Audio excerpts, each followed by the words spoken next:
December 19th, 2023 was Little Mountain Sound Studios Day in Vancouver. Recognition of the Vancouver-based studio with its Vancouver crew of producers and engineers. And it included lighting various parts of the city in gold and platinum, which was appropriate since Little Mountain gave the world some of the biggest songs and records in music history.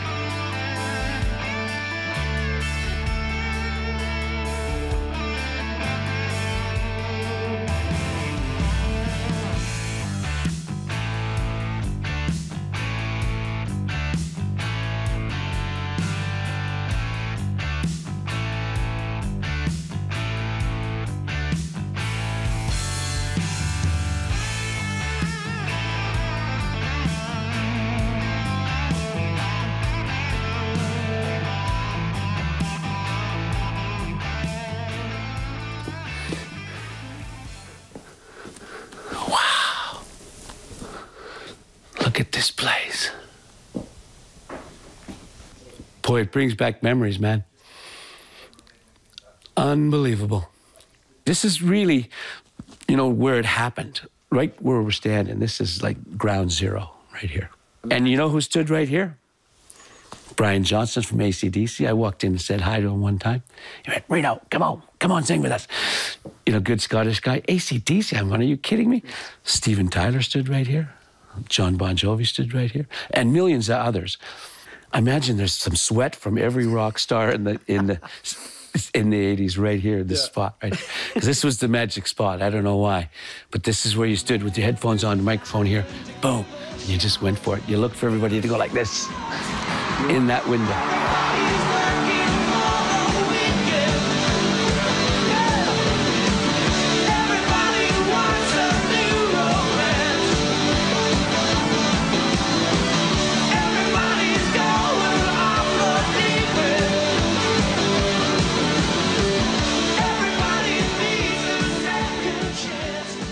When they read that we recorded in Little Mountain with Bruce Fairbairn and Bob Rock and Mike Fraser, this is where they wanted to come, which is a big thing. I mean, it's like saying a lot. It's like saying, well, you did what? Well, that's what I want to do.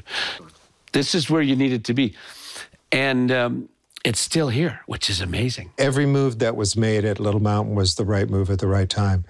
Also in Vancouver, the history of Vancouver in terms of the bands and the artists, like Bryan Adams, Loverboy, Trooper, Chilliwack, Heart, and started maybe with Terry Jacks and some of the other bands that were around Vancouver. But really, all those bands started coming into their own, and so the studio kind of grew from that.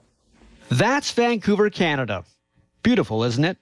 Which in the 21st century has become what people like to call a world-class city. And this is 201 West 7th Avenue, a building the world knows without actually knowing it. Let me explain. You see, this was the home of Little Mountain Sound. When you look at that building, it was never advertised. There was never something big there that said, Little Mountain Sound. There wasn't. It was basically started by a couple of ad guys. Griffiths Gibson Productions, who wanted to do their advertisements in there for their commercials, so they wanted a studio there, and that's how it started. Commercial hardware will help you do it right, when you've got a job to do. However, and we basically got our start doing jingles for television and radio. In the era, major banks, breweries, all had jingles. I remember call 222 pizza or something, but there was the Canada Dry, the champagne of ginger ale. And actually, I think Bill Henderson actually did the falsetto part of it, Canada Dry. He did that together. Actually, he did it before I came in there. But so it's funny. All these famous people are on all these different spots. Nobody knew it was happening.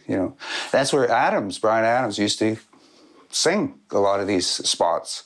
So he was involved in a lot of these sessions too, because there was Little Mountain Sound, there was Coco Productions, there was all these different places. So you'd be, you know, like all week, you'd be doing maybe 4 or 5 sessions a week, jumping around these studios. But Griffith Gibson gave me my start. It was a busy place. I mean, both studios, A and B, were busy invariably 5 days a week doing jingles. And what that allowed us to do, it taught us discipline, and it taught us to create techniques to use that we were efficient. And over time, this developed everyone's talents. We were all, that's what our lives were. I mean, I was there from as soon as I could get to work till I couldn't stay awake anymore every day for many, many years. And Ron Obvious and I did punk bands and new wave bands and all sorts of bands after we did jingles all day. We got to learn during the day how a great song got constructed, because a jingle is a perfect 1-minute song, right? It's got an intro, it's got a little melody, it's got a catchphrase, it's got a thing, and for sometimes what gets done, there's a little donut in the middle where the little voiceover goes. So already when we started doing those bands in the evening, we already knew what we were trying to head for. You know, we weren't trying to make a jingle, but what we were just trying to say is we wanted catchy things, something that you can roar along to, but of course with a modern 21-year-old psyche. We approached Bob Brooks once one evening, very scaredly, but we said, you know, is there any way we could bring these bands? They'll pay for the tape, but they don't have enough money to do the actual, you know, the recording. You must remember that's about $100 to $150 an hour was a studio.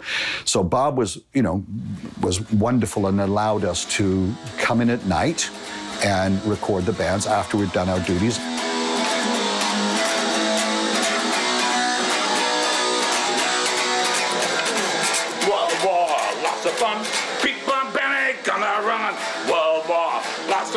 The White House is aiming the gun.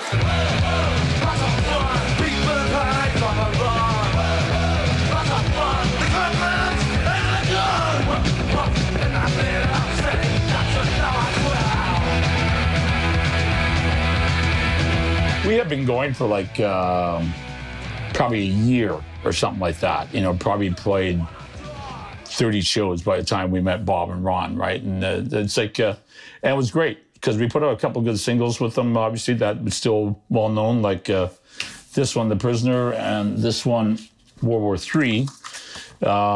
These are the two that we did with those guys. Well, the late 70s in Vancouver was, it was a massive amount of bands playing, putting out independent singles as a kind of reaction against the boringness of the music at the time. And Vancouver was full of people, all different kinds of bands doing their own stuff. And like everybody else, we jumped in. The Payolas jumped in as well in 1979 and did our first single at Little Mountain.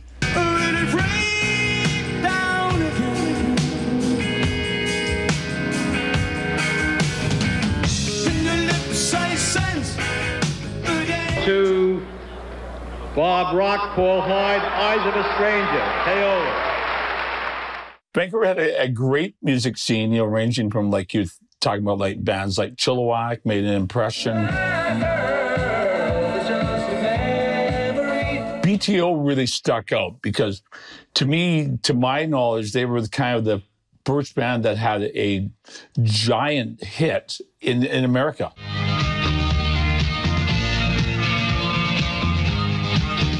All anybody needs to say to see a scene start is somebody make it. As soon as somebody makes it, then everybody goes, woo. And the record industry is weird, is that they see something come out of the Northwest. They thought, let's go up there and see what else there is. So in the 70s, the scene really started to jump.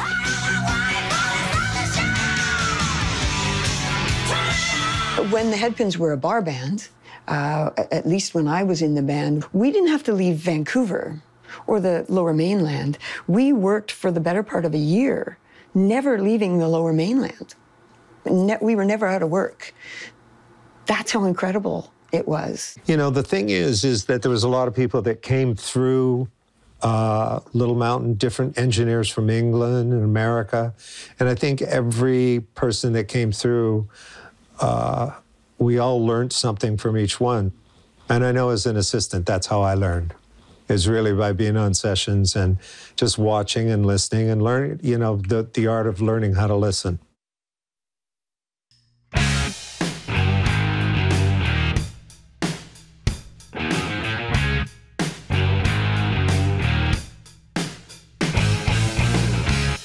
All right, well, welcome to the site of the old Little Mountain Sound. And in here, we've got our lobby. And this was a couple of studios. The first three people we hired was John Vatasic out of Toronto. He was a technical engineer. Bob Rock and Ron Vermeulen, Ron Obvious, as he's better known. This was Studio B, so this is the control room of Studio B. And this is still pretty much how it looked back in the day. You know, obviously a little bit newer and tarted up a bit. So this is our Studio A. This was where a lot of the records would be tracked with the live band because the room out there is a lot bigger than Studio B is. I started here as a janitor. I would sweep in the morning and then help set up the jingles at night. I think the only two people I know that actually went to any kind of engineering school was Ron and Bob. Everyone else was self-taught. Bob Rock, another pretty big producer from here, was just starting out as an engineer. So he'd come in at night and record all the Vancouver punk bands. So I'd stay here and help Bob with all these punk bands and stuff. And I'd had a sleeping bag up in the loading bay there, and I'd live here because I'd have to get up, do my janitor, do the jingle, all over again. So more and more sort of more kind of rock music started happening. Finally, at some point, I don't remember the chronological, but Bruce Fairbairn was quite a famous producer here, brought in a band called Loverboy. So we did their first record here. The reason that we liked what he did was we heard Armageddon by Prism. Well, what it was is Bruce had been working at Mushroom quite a bit. He did Prism there.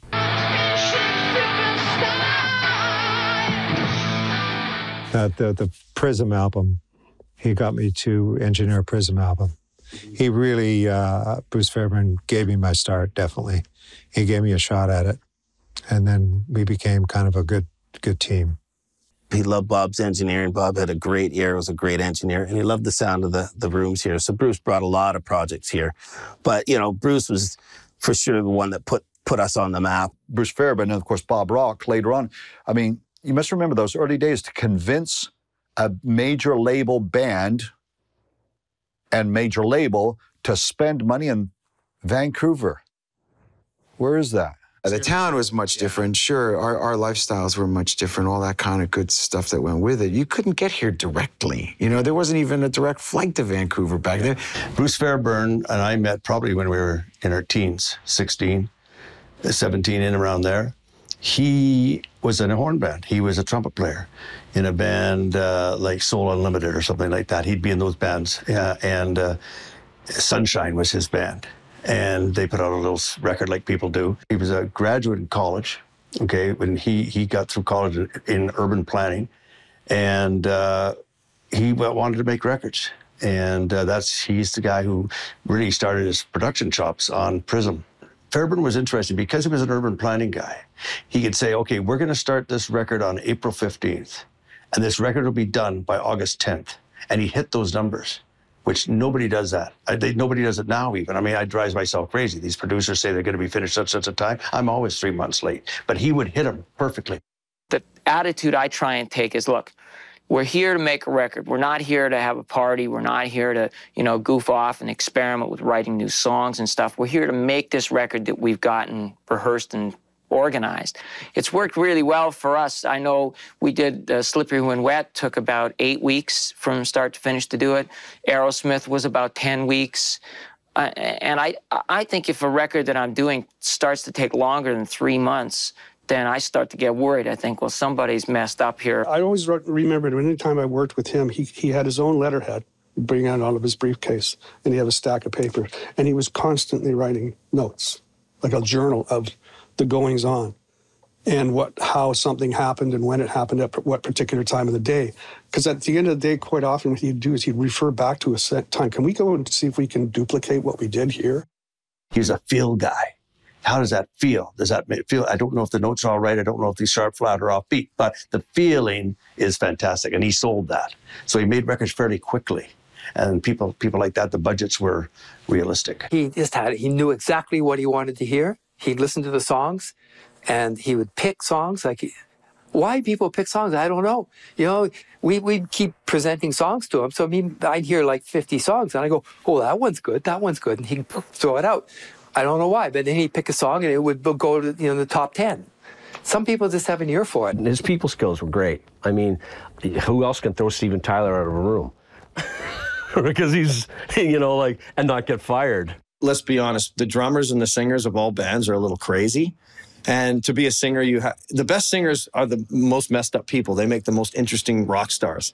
So you have to be half shrink, half producer, and you have to get inside their head, make them feel comfortable so they're able to release their emotions and stuff. And then you push them even farther and farther and farther. And when you capture that moment on tape or, digital now, it's magic and it lasts forever. Strangely enough, though, you find that a lot of the strategy you have to deal with kids, and I worked with kids quite a bit with soccer and things like that, and also down with the YMCA. And a lot of the ideas that you get in handling kids work great in the studio, I'm telling you. Although don't tell anybody that. So see, what I'm saying here is, where are you judging? I'm judging whether the song is great or not. By what? If you're using the lyrics as a mirror, how can you say that about that? Well, I'm using the lyrics and the song. I remember sitting watching Steven Tyler do all the background vocals to Love in an Elevator. He'd stayed afterwards to do those and just sat there and filled this whole side of the board with these massive chords of Love in an Elevator and going over and over, way beyond what we've heard on the record. And he can do anything. The guy could sing the phone book, and you'd go, wow. So this sounds like amazing. It's a little over the top, maybe a little too close to Queen or something like that. So next day, I came in early to do something, and Fairbairn was in there and putting the combinations together. He found 3 that he liked, and goes to Mike Fraser, goes, bounce it down, erase the rest. Steven comes in and goes, where'd the rest of my vocals go? He goes, oh, we didn't need them. He was really good with the artist. The artist really respected him because he was very musical. They always said he was a little man that carried a big stick. Like when Bruce walked into the room, everybody would go like, okay, the teacher's here, let's learn. Cool thing about Bruce, he was so organized too. He would have a chart. Probably everybody does this, but he would put a chart up on the wall. Yes, yeah, progress charts of the album. So explain the progress. So basically, you have all the song titles down the left, and then the parts with the columns at the top. So you'll either have the band names or the instrument names, drums, bass, right. And so on, guitars, vocals, keys, overdubs, mix, till the completion of the album. The magic with Bruce Fairbairn, the producer, was he let us do what we do naturally. A lot of people think that producers come in and tell you what to do, and maybe a lot of producers do that. If you need to be produced like that, then I imagine that happens. That record to me was quintessential Loverboy, when they were kind of unknowns, they were real cocky, and they had an attitude to them that was a great thing. And they were really excited to get it in the studio and play. For some of them, it had been their first time they'd actually made a whole album, and they were chomping at the bit. It was really a fun record to make. There's a great Turn Me Loose story. I had put Turn Me Loose to bed. It was all done. Like I showed you, those 2-inch reels were all put away. I came in one night, and I said to Bob and Bruce Fairbairn, I said, could we put up the reel I want to sing Turn Me Loose again? And they went, it's done. It's finished. I said, I know, but I really want to sing it again. And I had to beg these guys. And I sang it completely different, changed a few words, and I put that scream in. And the scream wasn't there. I just went. And that scream today, I wish I hadn't done it. Because every concert now I have to dig deep and find that. Is it hard to find it now? Well, I do it. The first Loverboy album was big, and then the second album, that's literally, I think, that and a band that we did called Honeymoon Suite those 3 records,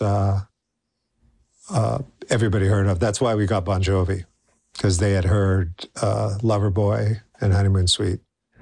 So from Bon Jovi, and then it just one after another. Well, you see, we recorded this album, Slippery When Wet, right down the street, you know?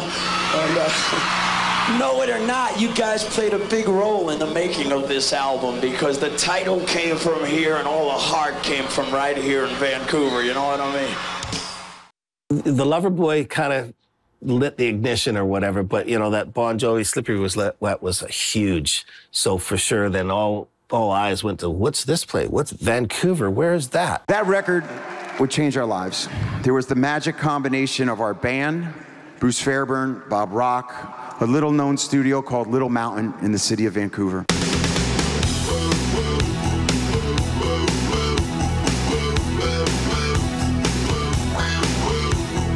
It was actually Richie Sambora that you know, liked Honeymoon Suite and Loverboy, and told John about us. As I found out many years later that it was Richie that said, we got to get these guys.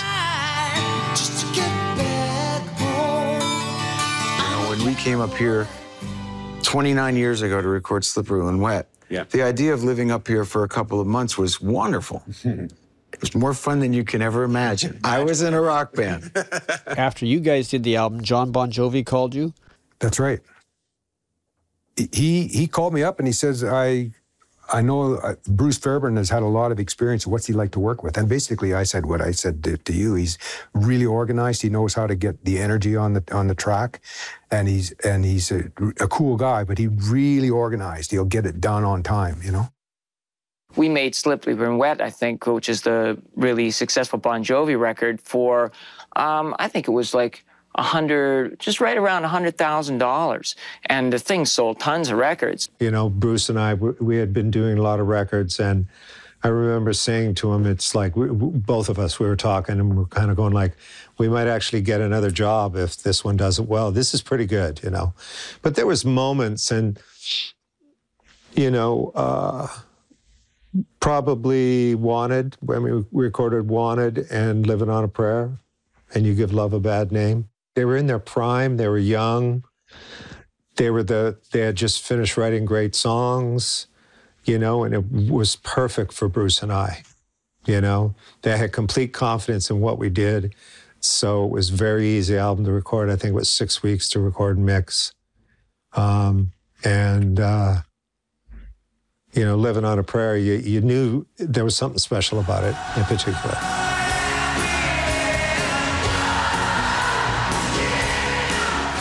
If you think about it, Living on a Prayer, you could play that in a club today with kids, and they still love it. It's one of those songs like Don't Stop Believin' that stands the test of time.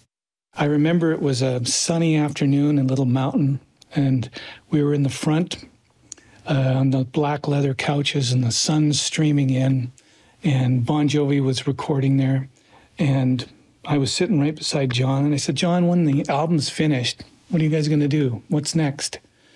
And he looked at me and he said, Colin, we're going to be the #1 band in America. And I'm like, yeah, sure you are. My own seeds of doubt are like, you know, how many times I've heard guys come into the studio and say, we're going to be the greatest thing. I said, you know, good luck with that.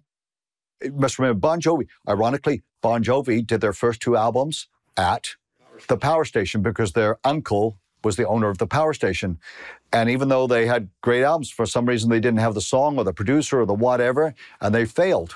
And that's when I guess they reached out to, you know, connected to the Loverboy thing. And as you said, the Honeymoon Suite, that's when they came out. Fast forward a year later, I get a phone call from our buddy Laird Doyle, and he says, Bon Jovi's coming into town to do their next record. They'll probably want to see you. Do you want to come with me? I said, sure. So we get on one of those, you know, like an airport shuttle kind of bus. And we go out there and we go out to the airport. And sure enough, all the guys from Bon Jovi, hey, how's it going?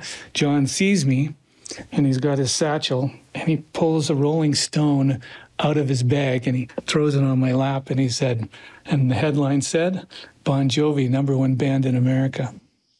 Yeah, well, that's what really launched a lot of this was when that record hit, because it became huge in the States. And, you know, being up here in Canada, you can do whatever you want in Canada, but until you get the numbers and the people who wear down there, that's what sort of drives a bigger record sale.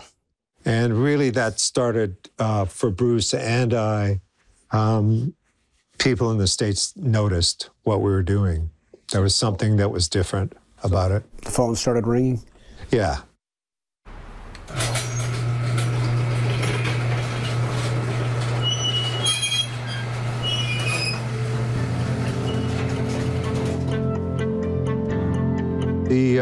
The technician who ended up, he was there before we got there, John Vertasek. And, you know, he was just a genius. And it was a big part of why I think Little Mountain became what it was, because the technical part of it, he was just the right guy. He was a legend. He was famous. Anybody in the recording industry knew about John, and if John had touched any of your gear or given you any advice, that was like a gold standard for certification that you were fine. When there was a decision in the mid-70s to put Little Mountain Sound on the international map and make it a destination, you need a combination of things to make it all work. And in this era, what was critically important, and still today, is for absolute technical reliability. And this is something that John was famous for, because you could walk into that studio and everything worked. It was mission-critical reliability. They're becoming more aware of this quality, and they're demanding more of this quality, and they're spending more and more time to achieve it. So unless we can provide the best for them, it's not good enough. Mm-hmm. And that's basically what's the bottom line right now. He really made the difference. I mean, it's all very nice to have your name on a record and to do the engineer, but you can't be as good as Little Mountain was without basically John Vertasek, and then Ron became his you know, basically John. He was so focused in on rock and roll, music production, but specifically rock and roll. Like he just knew every part of it. He knew every technical requirement, and then when these guys, Bob Rock and Bruce Fairbairn, dreamed something up that they wanted to do, he made it happen. At the time, Little Mountain was the traditional West Coast dead boxes, right? They were dead boxes meant there was carpet on the floor, fabric on the walls, like you see the baffles around here were basically all the walls were fabric type of thing. It was almost like an anechoic chamber, because particularly in Los Angeles, very successful studios, that was sort of the norm. Listen to, you know, any of those albums, or the early Eagles albums or stuff like that, they're really dry. So you think of like drum techniques. I mean, I went down to Fantasy Studios. We were doing some mixing there, and we saw the room where CCR did all those like fabulous records, were the #1 hit makers in North America, and where they record the drums was all carpets on the wall, because they wanted the drums to go boop, boop, like to be totally dead. There was a lot of things that back in those days, like we had a drum kit that all the drummers would come in and they'd have to play that drum kit, and they were all dead, right? And I didn't get that. Like, I learned how to do it. I can do it, but all the records I liked, like Led Zeppelin and all these other bands, were live and loud, etc. You know, I think one of the tricks they had at Little Mountain was the big loading bay. Between Studio A and Studio B, you could open the doors. It was normally where you went to the mic locker, but there was this loading bay. It was just a, you know, traditional loading bay. So I thought, well, why don't I put the drums in the loading bay, and then I'll put the rest of the band on the loading dock, and I'll just run the mics out there, and we just so that was my first go at it. There was a transition in time, if you start listening to music, where you got the difference between close snare drum sounds and the big cavernous sounds of the big rock era of the middle 80s. It's almost like overnight. And you can listen to records and you hear the difference right away. Bryan Adams brought in Bob Clearmountain to record his album.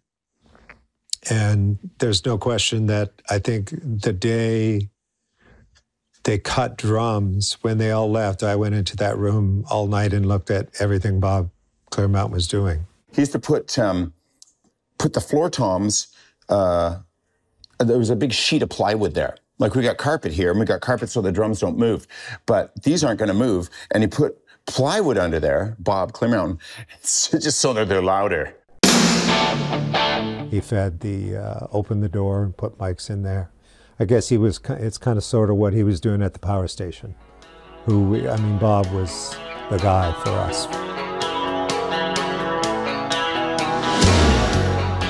The power station in New York was the studio that we all admired because there's all this beautiful cedar, and there's, that's where the North American big drum sounds first made their appearance, right?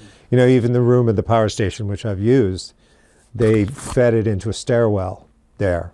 That's the sound of the power station, not the room itself, but that whole thing. And, there's so many things I learned basically by looking at what Bob Clear Mountain had done. And this typically would be about where we would set up the drum kit. And there's a doorway here that leads out to a loading bay. We used to have baffles, big kind of shields like this. And what it would do is it would funnel the sound out to the loading bay, but it wouldn't let the cymbals go out there. So when you're in an ambient room, you'd get a really good ambience in your kick and snare drum, but the cymbals wouldn't be all washy. So you could record that track separate than the close mics, and you could put in as much room sound as you want or as little as you want. You had total control of it. So this is the loading bay of Little Mountain Sound, where the sound would come here. What we would do is we'd set up a couple of stereo mics kind of here, shooting off into the corners, so the sound of the drum would come in, and we'd get that ambient sound of the drums. Like I said, it was just an accident. This hasn't changed at all from back in my day. It's just particle board and the old tin doors, and this was the loading bay, but for some reason it worked great. Well, it became a sound, and the only way you could get that sound is the Little Mountain loading bay, so that's why it attracted a lot of these bands here, So when a record's successful, people want, how do they do that? Well, let's just go there and do it, Yeah, it'd just be really hard to replicate it. I think probably people have tried to replicate it, but it's just, you can't. It's impossible. It's that era, it's that time, and it can never be replicated again. And you could really hear it on the snare drums. Like I said, Dr. Feelgood, you could really hear it. You could hear it on Aerosmith's Pump, Janie's Got a Gun. And if you really listen to those records and listen to the drum sounds on there and pay attention, you'll hear the loading bay. It's going to have that unique sound on all those records that were made there. And I know Metallica Black Album, at the time, they had heard the Motley Crue record, Dr. Feelgood, and they were so inspired by the drum tones and guitar tones and this great sounds that were coming out of here that they came up, and rest is history.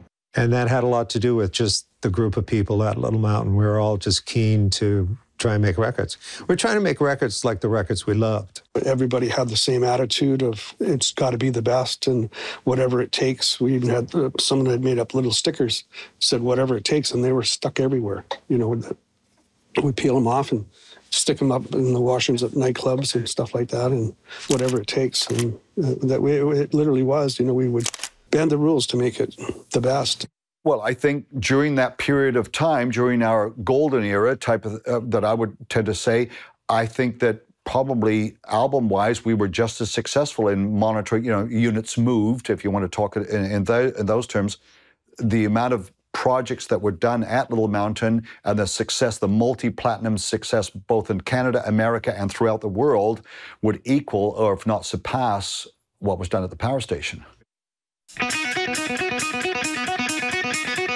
If you guys had laid Thunderstruck down the way you first heard it, it would be a completely different song, right? Well, it'd be different because it didn't have an intro at that point. I think they counted off and then away the drums went. So I put the tape in record, Ang lit a cigarette, and and it was only supposed to go through the intro.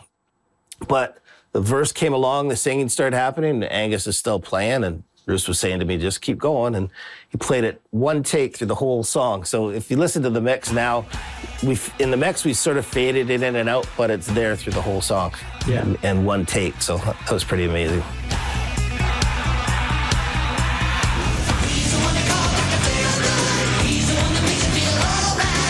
When Aerosmith Pump was being done over in the A room, this room had Motley Crue doing Dr. Feelgood. So both rooms were running, and I was going back and forth between the two, so it was just fabulous. A funny story from that album is the day that we were in Studio B with them, and we look up from the console, and where's the band? Now, these guys had been trying to behave, but sometimes, you know, they were pretty pent up, drinking near beer all the time. So the back door's open. You can see outside, there's no band. We figure, okay, 1 + 1 = 2. They went out the back door, and they're gone. They're running downtown, you know, towards a tattoo shop or something. And, of course, what we do is we go across and get Uncle Steven Tyler, who is like, you know, the best uncle in the world. And he said, don't worry, guys, I'll go get him. So out Steven, and a couple hours later, Motley comes back and makes a hit record. Bands stop doing all of the bad things they've been doing. They seem to develop a lot more energy. I mean, Steven would get bored and he'd come over here and sing background vocals. So the reason a lot of the Dr. Feelgood backgrounds sound amazing, I mean, they, you know, there's Mark LaFrance, Dave Steele, all the other great guys, but Steven was over here every day when he wasn't doing something there going, well, got anything for me to do? I think it's an amazing record. I mean, I remember that is one of the, I remember going back and listening to the playback and just being so blown away with the drum sound. But because they also had a full PA going, because when Tommy was playing, he'd say, you know, he says, sometimes, he says, I want this to feel like I feel when I'm playing live. So what they did is they got a little PA around Tommy's drum kit so that he would actually feel the percussion, you know, the speakers on him, and then that got him more going. Nobody was making albums with that kind of bottom end, and I know Bob and Randy went out of their way to try and add bottom that nobody was really getting on rock records, and they got it with that record. You hear Bob rock production, but you always hear the band. It's not like there's other producers, I'm not going to say who they are, but, you know, there's other producers where you hear every project they take on has a similar kind of sound, but Bob doesn't. He somehow is able to take that band and enhance that band of whatever it is they are. He's like I think he's brilliant, like a genius when it comes to that. You work with some very difficult people. Making a record with Metallica when you've seen that documentary, going, well, how did you not just drive them? Right? You know, like at some points. And that is it's a real skill, because it's not like we're working 8-hour days. There's a lot of stress in this environment. You spend a year in this room to make a record. You are, you know, some of the best records I've been involved in. You don't want to see those people for a long time. It's that bad. It's just, well, you know, the best records are. Well, you know, obviously, the first Aerosmith record, Permanent Vacation, that we did with Bruce, that was their first record. They were sober. I think they were like 6 weeks sober when they came in, and I remember Stephen and Joe both saying, you know, it's so amazing to do a record that you're aware of doing. What did you bring? I brought my bad self and some water. Stephen was trying to come up with a title for the record, and there would be a little group of kids out front every day, you know, a couple of 3-4 guys pretending they weren't there in jean jackets. And so Stephen would go out there with his granny reading glasses on, which looks pretty funny, and have a clipboard, and he'd say, okay, what do you think of F-I-N-E? How about pump? And he would poll them as far as what they thought of the name titles for the album and stuff like that. So I have a feeling that there's some kids in Vancouver that are not kids anymore that probably had a lot to do with the choice of the album title, Pump. This is one of the magic boards, is Solid State Logic, SSL. But back in the day, we would have to push these faders up by hand. So when you wanted the drums to come back in, you had to push 6 faders up all at once, right to the mark, and then take them back down again for the other part in the mixing process. So there'd be guys with hands over their hands like this. I got these 2, you got these 2, and you'd go like this. And it was insane. And everybody, we looked like octopus. And we'd be mixing, and we go, that was a good pass, let's do another one. You go, I don't know if I can handle it, right? And this is how we used to mix. You see, and we didn't know that, you know, what I learned, like a lot of guys in the States, they would just mix the verse, right? And then they'd mix the choruses. Right? We didn't do that. They do it in edit. We never did that. We did one top to bottom. Nobody ever showed us. You know, I don't know why we didn't think of it.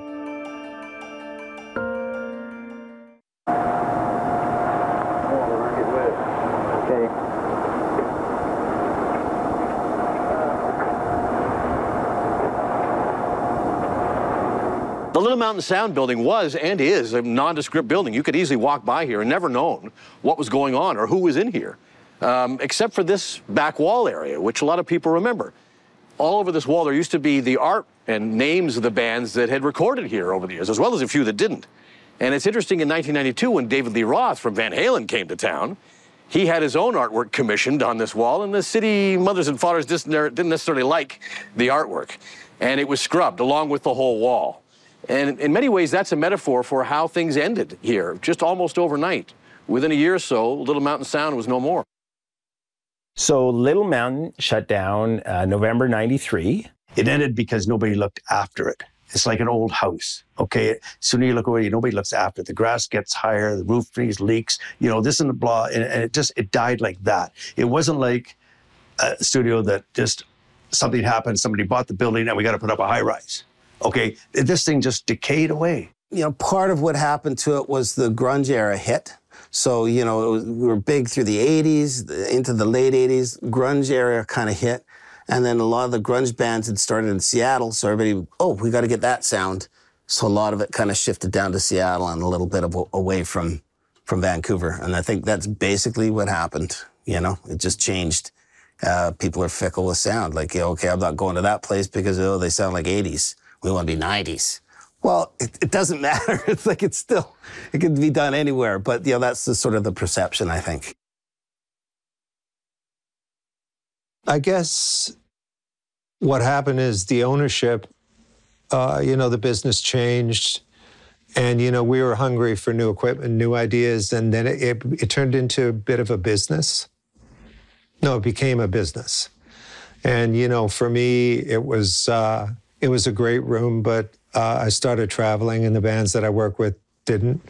You know, even Metallica with the Black Album, we came up to Little Mountain for like a month, right? But the majority we did in LA, you know. So just things changed. And the management changed.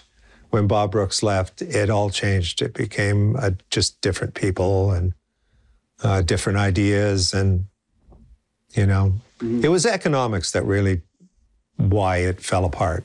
But the reality is the landlord came in, saw all these Porsches lined up every day, and went, and this is back in 1990, says, on your new lease, it's going to be $1 million over 5 years. And that was just exorbitant. Like, that was, I think, a tripling of what they're paying. And they couldn't do it. Like, it wasn't even that they didn't want to do it. It's just that, like, there's not the money in it.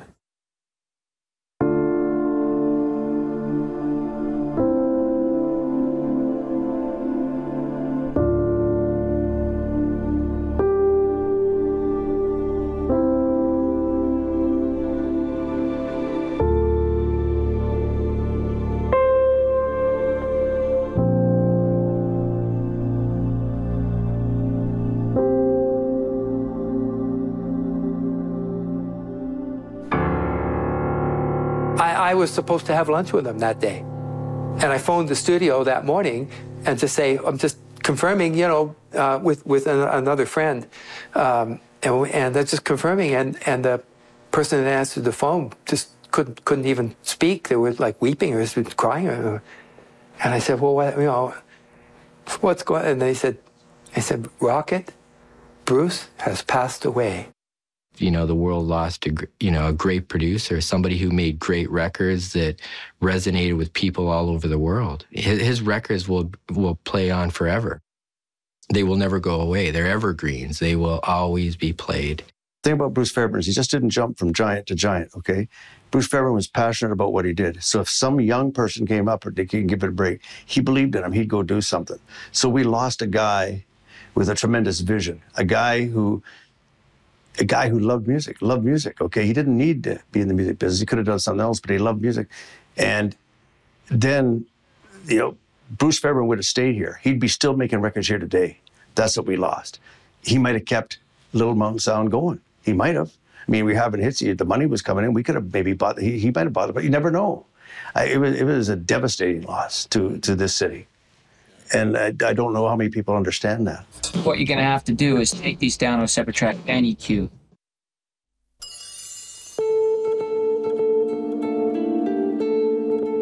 You know, I'd like to buy this building. I'd like to buy it and move in. Yeah, well, I mean, we didn't reflect on it at the time, but I mean, later on, you know, it's almost like you don't know what you have till it's gone type of thing. It's a combination of the building and the people. And it's all about timing.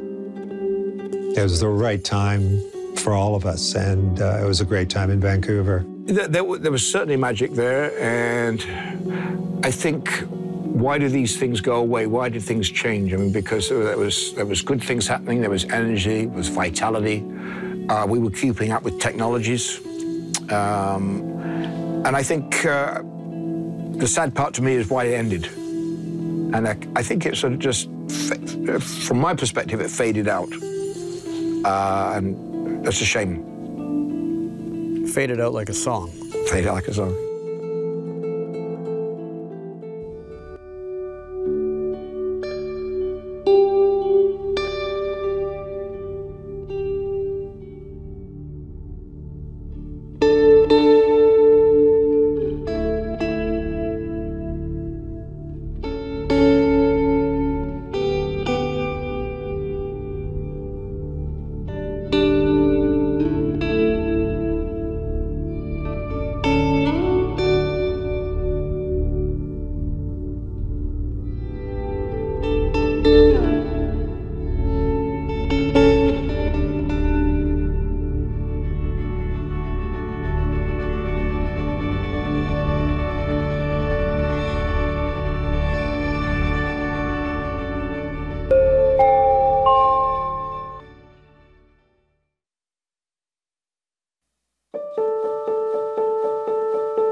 Yeah, still rolling? Okay. This marvel of Swiss engineering is known as a Studer A80 VU 24-track tape recorder. This one at Little Mountain Sound was the first one sold in Western Canada, and for the past 14 years has been turning out major hits by Motley Crue, AC/DC, Chilliwack, Bryan Adams. I could go on for hours.